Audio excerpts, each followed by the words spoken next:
대선 상황 짚어보겠습니다. 네, 이동우 YTN 선거단장 그리고 최창렬 용인대 교수 모셨습니다. 안녕하십니까? 안녕하십니까?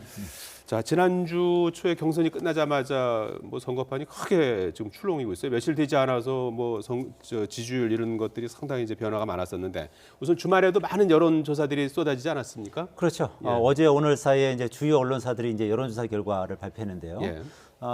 대체적으로 보면 이제 KBS하고 조선일보 여론조사에서는 다자대결 구도에서 안철수 후보가 오차 범위 내에서 우세한 것으로 나오고 있고요. 예. 한겨레 여론조사를 보시면 똑같습니다. 37.7%, 37.7% 똑같고요. 한국일보와 그 리얼미터 조사에서는 문재인 후보가 오차 범위 내에서 앞서는 것으로 지금 그렇게 나오고 있고요. 예. 이후 여기 지금 화면에는 안 나왔습니다만 MBC 조사에서도 다자 대결에서 예. 문재인 후보가 오차 범위 내에서 조금 앞서는 것으로 그렇게 나왔습니다. 예. 그리고 전반적으로 이제 양자 대결에서는 양자 대결이 될 가능성이 높지는 않습니다만 예. 각 언론사가 이제 대부분 양자 대결도 조사를 하는데 예. 양자 대결에서는 전반적으로 안철수 후보가 좀 더 우세한 것으로 이제 그런 결과가 나와 있습니다. 최 교수님 최근에 나온 여론조사 보시면서 어떤 생각 드세요?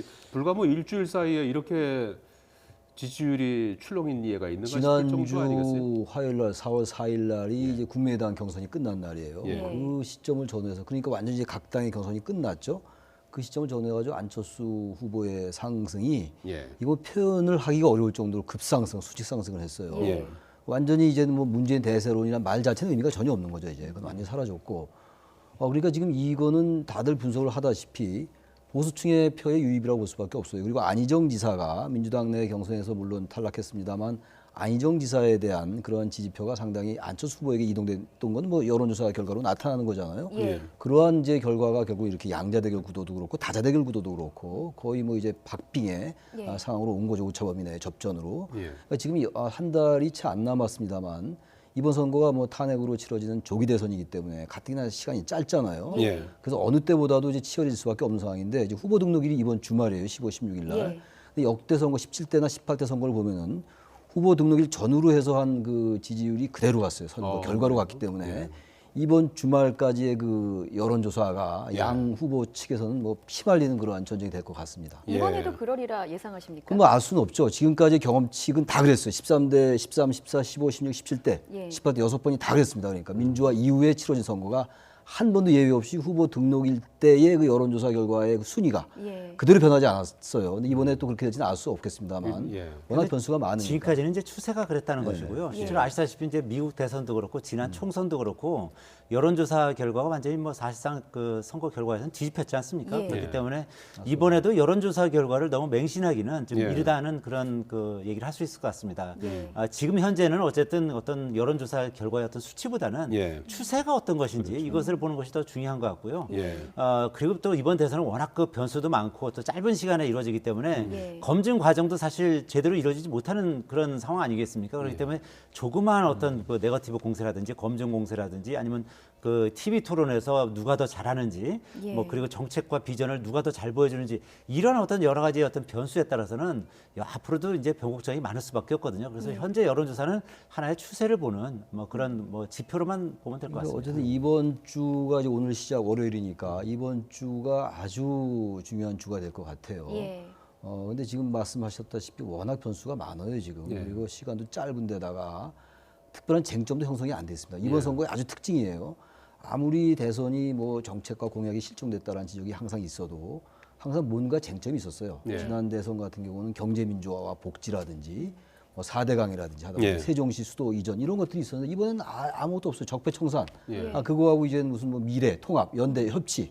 그러니까 이번 선거가 아주 특징적인 선거고 예. 워낙 지금 우리 이동호 단장 말씀처럼 워낙 지금 엎치락뒤치락하는 상황이기 때문에 여전히 지금 안개 속이다라고 얘기할 수밖에 없을 것 같아요. 예. 예. 지금 어쨌든 안철수 후보의 상승세가 뚜렷하다는 흐름이 있기 때문에 문재인 후보 입장에서는 뭔가 전략을 좀 수정한 것 같은 모양새입니다. 기존에는 최 교수님 말씀하셨던 저팩천산이었는데 이제는 진정한 정권 교체를 내걸고 있거든요. 프레임이 바뀌었다고 봐야 되는 겁니까? 그렇죠. 지금까지 이제 민주당의 문재인 후보가 주장했던 것은 적폐청산과 국가대청소, 국가대개혁이었습니다. 예. 이제 그런 어떤 그 캐치프레이즈가 자신의 어떤 민주당 지지층을 결집시키고 통쾌함을 주는 데는 상당히 효과가 있습니다만 예. 보수 중도층에는 이제 그런 부분이 오히려 어떻게 보면 이제 반발 심리를 불러오는 그런 경향도 있었던 것이거든요. 그렇기 때문에 이제는 어떤 통합과 화합을 얘기하면서 그리고 진정한 정권 교체는 문재인 후보만이 할 수 있다. 뭐 이렇게 예. 주장을 하는 것이죠. 예. 그리고 왜 그러냐면 이제 안철수 후보 같은 경우는 이제 아까 교수님도 말씀하셨지만 이 전략적 투표라는 보수 유권자가 상당 부분 많이 이제 옮겨갔기 때문에 예. 안철수 후보의 지지율이 이제 급등한 것 아니겠습니까? 그러다 보니까 진정한 정권 교체는 문재인 후보만이 할 수 있다. 뭐 이런 그 어떤 캐치프레이즈를 이제 새롭게 내세우고 있는 것인데 예. 이것이 이제 어느 정도 이제 주요할지는 이제 좀 더 지켜봐야 될 테고요. 예. 그리고 이제 아무래도 문재인 후보 입장에서 이제 확장성에서 지금까지 이제 문제점을 드러냈기 때문에 어떤 중도 보수층의 표심을 잡기 위한 어떤 새로운 어떤 정책과 비전을 들고 나올 가능성이 상당히 높아 보인다. 이렇게 예상할 수 있을 것 같습니다. 예. 그 말씀에 하나 덧붙여서 정권 교체는 이번엔 누가 해도 된다라는 게 일반적이었잖아요. 예. 그냥 안철수 후보도 야당이고 구야당입니다만 예. 문재인 후보 마찬가지고 해서 누가 돼도 정권 교체다. 그리고 누가 돼도 정권 교체고 야야 대결이다 이런 이제 그 분석들이었고 그런 예. 프레임이었는데 문재인 후보는 지금 그런 프레임으로 가면 안 되는 상황이 됐어요 지금. 예. 그래서 누가 정말로 정권 교체가 된 거냐. 그러니까 이제 문재인 후보 측이 주장하고 싶은 것은 안철수 후보의 지지층은 지금 보수층이 많이 유입되고 있다. 따라서 결국은 지난 박근혜 정권을 지지했던 콘크리트 지지층이 지금 그대로 유입된다면 이 부분은 안철수 후보가 아무리 야당 출신이라 하더라도 예. 기본적으로 그 정권을 지탱하는 지지자들이 거의 지난 정권 사람들과 같다면 이것은 정권 교체가 아니지 않느냐라는 논리로 갈 것 같아요. 예. 단지 이제 그런 부분 대단히 조심스럽죠. 유권자들이 존재하는 것이기 때문에 그런 부분들을 어떻게 잘 정교하게 얘기하느냐의 문제고 적폐란 말이 지금 아까 이단장님 말씀처럼 굉장히 거부감 있게 들리는 면이 있는 것 같아요. 유권자들에게는 지지자들에게는 그렇지 않지만 예. 또 청산이라는 용어 예. 이런 말들을 어떻게 하면 잘 이렇게 정교하게 다듬어가지고 국민들에게 예. 이번 촛불의 민심이고 시대 정신은 결국은 과거의 부조리, 관행을 끊자 그리고 정경 유착을 좀 끊어내자라는 것이었다면 예. 이것을 잘 선전을 하고 잘 홍보를 해야 되는데 이게 적폐로 얘기하다 보니까 예. 일반 국민 중도 유권자들이 볼 때 굉장히 거부감 있게 들리면 있는 거예요. 그래서 예. 이것들 잘 어떻게 하느냐가 문재인 후보가 다시 승리를 잡느냐 예. 못 잡느냐의 하여튼 관건이 될 것 같습니다. 예. 일단 민주당이 우여곡절 끝에 오늘 첫 선대위 회의를 열고 선거 준비 체제로 이제 전환하지 않았습니까? 최근에 그 양강구도로 재편되면서 뭐 내부적으로도 이제 인선 과정에서 좀 잡음도 있고 있었는데 일단은 전반적으로 이제 봉합된 거죠. 그렇죠. 추미애 대표와 그리고 문재인 캠프 사이에 뭐 예. 나름대로 이제 갈등이 좀 있었던 것이죠. 예. 그런 부분이 이제 어쨌든 그 문재인 그 후보가 그 부분에 있어서 상당 부분 이제 그 갈등을 이제 봉합하는 그런 시도를 했고 예. 그렇게 이제 결국 이제 결론이 났습니다. 어쨌든 당에서 이제 추진하는 대로 그대로 이제 추인하기로 그렇게 결론을 냈기 때문에 예. 그 부분은 어쨌든 이제 상당 부분 이제 정리가 된 상태에서 이제 앞으로 진행이 될 테고요. 예. 이제 앞으로 이제 이 문재인 후보 캠프에서는 이제 이 비주류 쪽, 그러니까 비문 계열 쪽 그 인물들도 이제 상당 부분 포용해야 되는 예. 그런 이제 숙제가 남아 있고 이제 그뿐만 아니라 아까 말씀드렸듯이 이제 중도 보수 표심까지 이제 확장하지 않으면은 상당한 이제 어떤 표의 확장성에 문제가 있을 수밖에 없거든요. 예. 이제 그런 부분에 대해서도 이제 인물 영입이라든지 아니면 그런 어떤 관련 이제 정책이라든지 메시지라든지 예. 이런 부분에 있어서 앞으로 이제 상당히 강화할 것으로 이렇게 예상이 됩니다. 예. 그 문재인 후보가 뭐 안희정 지사나 이재명 성남시장의 지지층을 끌어안는 게 또 하나의 과제가 됐었는데 안 지사나 이 시장이 지금 갖고 있는 그 직을 내려놓고 문재인 후보를 지원할 가능성에 대한 어떤 보도도 나오던데 교수님은 어떻게 그럼 보십니까? 안희정 지사가 도지사직을 내려놓고 한다고요?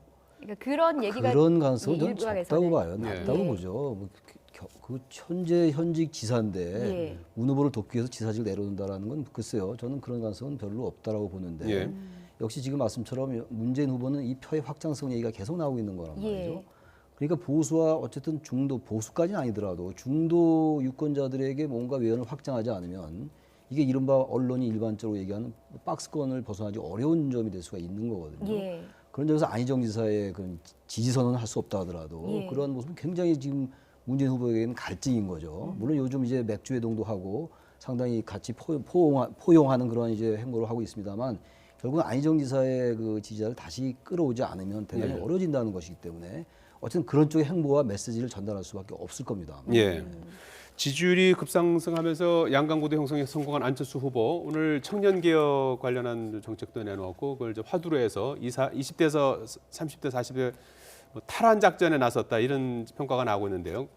상대적으로 20, 30, 40대에서는 문재인 후보가 좀 강세인 거죠. 그렇죠. 전반적으로 이번에 보면 이제 이 여론조사를 해보면 세대 간 대결 양상을 보이고 있습니다. 예. 40대 이하에서는 확실하게 이제 40대, 30대, 20대 문재인 후보가 강세를 보이고 있고요. 50대 이상에서는 안철수 후보가 이제 강세를 보이고 있습니다. 그래서 안철수 후보 입장에서 이제 젊은 층의 표심을 잡는 것이 지금 급선무인 것이죠. 예. 지금 이제 화면에 보십니다만 오늘 리얼미터 여론조사를 보면 예. 보시면 이제 20대, 30대, 40대까지는 문재인 후보가 강세를 보이고 있지 않습니까? 예. 그리고 50대 이상으로 가면 안철수 후보가 강세를 보이고 있고 60대 이상으로 가면 뭐 상당히 큰 차가 지금 벌어지고 있지 않습니까? 예. 예. 그렇기 때문에 안철수 후보 입장에서는 젊은 층의 표심을 확실하게 잡는 경우에는 그러면은 상당히 이제 승산이 높아진다 이렇게 판단을 하고 있는 것이죠. 그리고 예.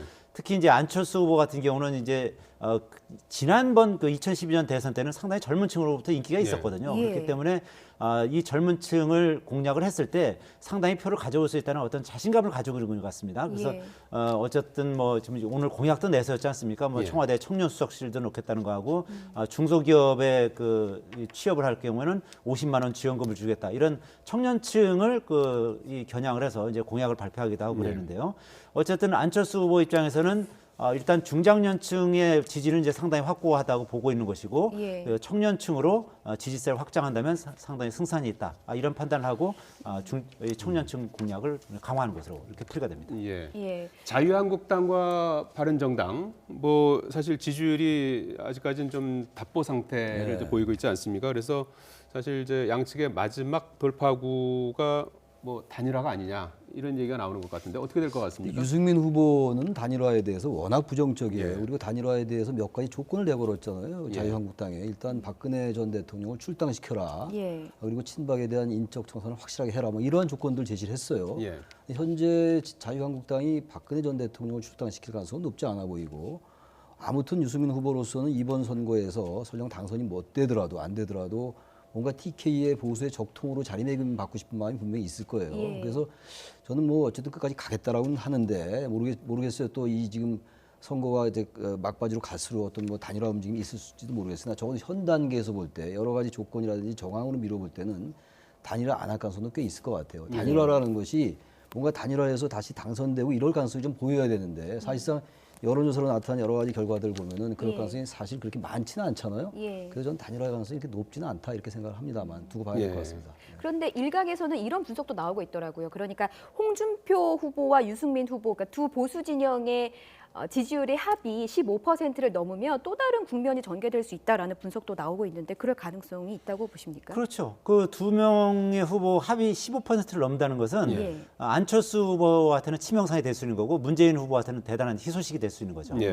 그러니까 어차피 지금 현재 지지율을 봤을 때 홍준표 후보나 유승민 후보가 당선될 가능성은 뭐 상당히 좀 희박해 보이는 상황 아니겠습니까? 예. 그럼에도 불구하고 이제 홍준표 후보가 상당 부분 이제 보수층 표심을 흡수하면서 만약에 지지율을 상당 부분 이제 상승한다면은 상승해낸다면은 안철수 후보한테는 상당한 위기가 될 테고 예. 문재인 후보한테는 상당한 기회가 될 겁니다. 예. 그런데 지금 이제 전반적으로 이제 지난주에 저희가 YTN에서 여론조사를 했지 않습니까? 예. 그때는 홍준표 후보의 지지율이 10%가 넘었습니다. 근데 예. 이 오늘 어제 오늘 그 주요 언론사 여론조사 같은 경우는 한 5%, 6%, 7%에 불과하고 있거든요. 그러니까 홍준표 후보의 지지율이 점점 지금 좀 줄어들고 있는 그런 예. 상황입니다. 왜냐하면 예. 이제 이 보수 유권자들이 전략적으로 안철수 후보 쪽으로 이제 투표를 하겠다. 뭐 이런 생각이 점점 굳어지기 때문인 것으로 이제 풀이가 되는데 예. 지금 여러 가지 어떤 보수 유권자들의 어떤 전략적 투표 성향을 봤을 때는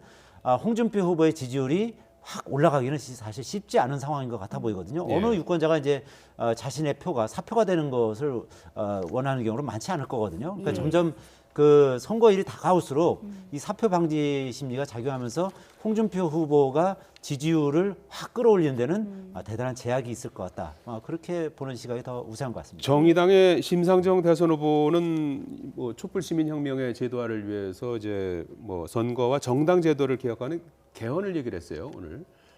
이건 뭐 그러니까 우리 지금 예. 개헌 얘기가 많이 있었는데 이제 예. 개헌 뭐 이제 물 건너 갔고 선거 예. 이후에 뭐 개헌 얘기 나올 수밖에 없어요. 근데 지금 얘기는 굉장히 중요한 얘기라고 생각하는 게 예. 개헌도 개헌입니다만 개헌을 한다 하더라도 2020년에 하자. 물론 이런 얘기죠. 2020년에 예. 한다 하더라도요. 그 개헌에 못지않게 중요한 게 정치 제도를 바꾸는 문제입니다. 예. 예. 선거 제도와 정치 제도를 그 권력 구조의 변경에 맞게 고쳐줘야 돼요. 그렇지 않고 권력 구조만 뭐 내각제로 바꾼다든지 이원 집정제로 바꾼다고 이른바 지향적 대통령의 권력 집중이 바뀌는 게 아니거든요. 그러니까 예. 소선거 구제를 어떻게 좀 바꾼다든지 그러니까 다시 말하면 단 한 표라도 많이 얻는 후보가 당선된 이른바 단순 다수 대표제 이런 거 좀 고쳐줘야 돼요. 그래야지 사표가 지금 아까 말씀드린 사표가 줄어드는 거거든요. 저는 그래서 지금 심상정 대표가 얘기한 연동형 뭐 비례대표 이런 건 굉장히 소중한 건데 이번 대선에서 그런 얘기가 전혀 안 나왔잖아요. 그래서 예. 저는 어쨌든 심 대표의 지지율이 낮다 하더라도 저런 제안 자체가 굉장히 소중한 거다라는 생각을 합니다. 예, 그렇습니다. 자, 네거티브전도 뭐 갈수록 치열해지는 것 같아요. 한쪽에서는 이제 정책 공약도 내놓으면서 한쪽에서는 이제 뭐 검증이라는 명분으로 이제 뭐 일종의 네거티브도 이제 많이 펼치고 있는 것 같은데요. 뭐 이번 대선 준비 기간이 워낙 짧다 보니까 이런 것들이 좀 효과가 있지 않을까 하는 그런 기대가 있는 거 아닐까요? 그렇죠. 사실 뭐 지금 남은 대선이 이제 한 달도 안 남은 상황에서 예. 가장 가장 크게 영향을 미치는 건 아마 그 네거티브 공세와 그 이제 검증 부분이 아마 가장 큰 영향을 미칠 테고요. 예. 그 다음에 아마 정책이나 뭐 비전 이런 부분일 겁니다. 그러니까 네거티브나 이제 검증 공세를 강화할 수밖에 없는 것이 예. 이 부분에서 확실한 뭔가를 잡았을 경우에는 그 상대 후보한테 치명상을 입힐 수가 있고 예. 그리고 자기 쪽으로 아주 상당한 이 지지를 끌어올 수 있는 절호의 찬스를 만들 수 있는 것이거든요. 그래서 각 캠프가 이와 관련해서 상당 부분 신경을 쓸 수밖에 없고 어떤 주요한 정보를 입수하기 위해서 상당히 좀 신경을 쓰고 있는 거 아니겠습니까? 예. 지금 어쨌든 뭐 이 남은 대선 기간 동안에 뭐 어떤 아주 경천 동지할 만한 그런 정책이나 공약을 사실 개발하기는 쉽지는 않습니다. 예. 예. 그런 상황에서 어떤 그 확실한 이제 그 상대 후보의 어떤 비리라든지 상대 후보의 어떤 뭐 이런 어떤 병역과 관련된 부분이라든지 아니면 뭐 재산과 관련된 부분 확실하게 잘못된 부분을 딱 집어낼 수 있다면 지금 뭐 대선전에서 상당한 영향을 미칠 수밖에 없거든요. 예. 그렇기 때문에 이제 네거티브 공세와 이제 검증 공세를 강화할 수밖에 없는 것인데 예. 그러나 어쨌든 이 네거티브를 하든 검증을 하든 제일 중요한 거는 팩트겠죠. 그렇죠. 팩트를 기초로 해서 예. 어떤 공세를 강화할 때는 그것이 뭐 상당한 영향력이 있을 수 있겠습니다만 예. 예. 반대로 어떤 팩트에 기초하지 않고 뭐 그런 어떤 가짜 뉴스 비슷한 예. 그런 공세를 폈을 때는 그 캠프는 상당한 치명상을 입을 수밖에 없을 것입니다. 예. 그렇기 예. 때문에 이 각 캠프에서도 이런 부분을 이제 확실하게 숙지하고 이런 어떤 네거티브 공세나 아니면 검증 공세를 할 때 예. 그런 부분을 확실하게 검증을 하면서 해야 최 될 교수님 것으로 어떻게 보입니다. 보세요? 네거티브와 검증의 차이는 뭐라고 보십니까? 네거티브와 검증의 경계는 대단히 애매해요, 사실은. 예. 검증은 반드시 필요한 거죠. 예. 지난 뭐 사실 박근혜 전 대통령에 대한 검증이 부족했기 때문에 우리가 이런 사태를 겪지 않았어요. 예. 근데 지금 이제 검증이라는 이름으로 네거티브가 상당히 성행하는 것 같아요. 예. 지금 아까도 뭐 보도에 좀 나오던데 그 박근혜 제2의 박근혜 뭐 이른바 제2의 이회창 이렇게 서로들 공격을 하잖아요. 예. 이런 것들은 상당히 선거의 질을 떨어뜨리는 거예요. 이건 네거티브로의 전형적인 모습이죠. 그러니까 특별한 팩트로 얘기하는 게 아니고 대단히 추상적인 하나의 프레임으로 상대가 뭐 이회창 대세론인데 이회창 후보가 떨어졌듯이 안 됐듯이 문재인 대세론이 이제 사라졌으니까 당신은 안 된다 이런 얘기 아니에요. 예. 제2의 박근혜도 박근혜를 뒤에서 누가 최순실 조종했다. 이래서 뭐 안철수도 누가 조종하는 거 아니야. 뭐 이런 논란들인데 이런 건 전형적인 네거티브고 상대방을 폄하시키는 거거든요. 그러니까 지금 가뜩이나 시간도 짧은데 예. 검증이라는 것도 중요하고 네거티브도 중요합니다만 예. 그걸 지금 말씀처럼 팩트에 근거해서 뭐를 알아내거나 그리고 어떤 후보로서의 자질, 리더십, 뭐 정치 철학 이런 것들을 검증하는 그런 검증이 돼야 되는데 예. 예, 예. 어떤 아들 얘기, 뭐 부인 얘기 이런 거는 사실은 이제 그만할 때가 됐어요. 예, 다 예, 나왔던 얘기들이고. 예, 알겠습니다.